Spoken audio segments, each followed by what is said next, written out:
நீண்ட பயணங்களுக்கு சாலை பாதுகாப்பு குறிப்புகள் பயணத்திற்கு முன் வாகனத்தை சரிபார்க்கவும், டயர்கள் சரியான காற்றழுத்தத்துடன் உள்ளதா மற்றும் தடுப்பு சரியாக உள்ளதா என பரிசோதிக்கவும். எண்ணெய், குளிர்விப்பு திரவம் மற்றும் பிரேக் திரவம் போன்றவை தேவையான அளவில் உள்ளதா என உறுதி செய்யவும். விளக்குகள், வாஷர் மற்றும் பிரேக்குகள் நன்றாக செயல்படுகிறதா என சேதிக்கவும். பாதையை திட்டமிடவும். ஜிபிஎஸ் அல்லது வரைபடம் பயன்படுத்தி பயணத்தை திட்டமிடவும். ஓய்விடம், பெட்ரோல் நிலையங்கள் மற்றும் அவசர தொடர்புகளை கண்டுபிடிக்கவும்.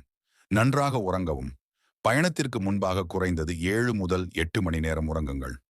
முதல் உதவி பெட்டி, மின் விளக்கு, தண்ணீர், சிற்றுண்டி மற்றும் மொபைல் சார்ஜர்.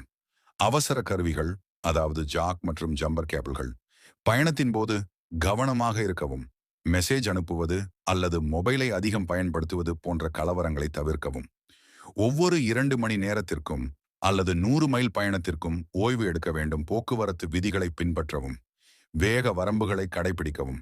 வாகனங்களுக்கு இடைவெளியை செலுத்தவும். எச்சரிக்கையாக ஓட்டவும். மற்ற வாகன ஓட்டிகளின் அனுபவமற்ற செயல்களால் சிக்கலுக்கு ஆளாகாதீர்கள். சாத்தியமான அபாயங்களை கணித்து செயல்படவும். வானிலை நிலைமைகளை கண்காணிக்கவும். மழை, மூடுபனி அல்லது பனிக்காலத்திற்கு உகந்த வேகம் மற்றும் ஓட்ட நிலையை சரிசெய்க. க்ரூஸ் கண்ட்ரோல் பயன்படுத்தவும். பாதுகாப்பாக இருக்கும்போது நெடுஞ்சாலையில் ஒரே வேகத்தை பராமரிக்க உதவும். அவசர நிலைக்கு தயாராக என்ன செய்ய வேண்டும் என்பதை தெரிந்து கொள்ளவும். பாதுகாப்பாக ஒரு புறமாக நிறுத்தி ஹாசர்டு விளக்குகளை இயக்கவும். நெடுஞ்சாலைகளில் பாதுகாப்பானதானால் வாகனத்தில் உள்ளேறுங்கள்.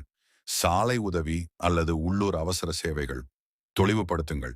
இரவில் வெளியேற வேண்டுமானால் பிரதிபலிப்பு உடைகள் அல்லது கற்றைகள் பயன்படுத்தவும்.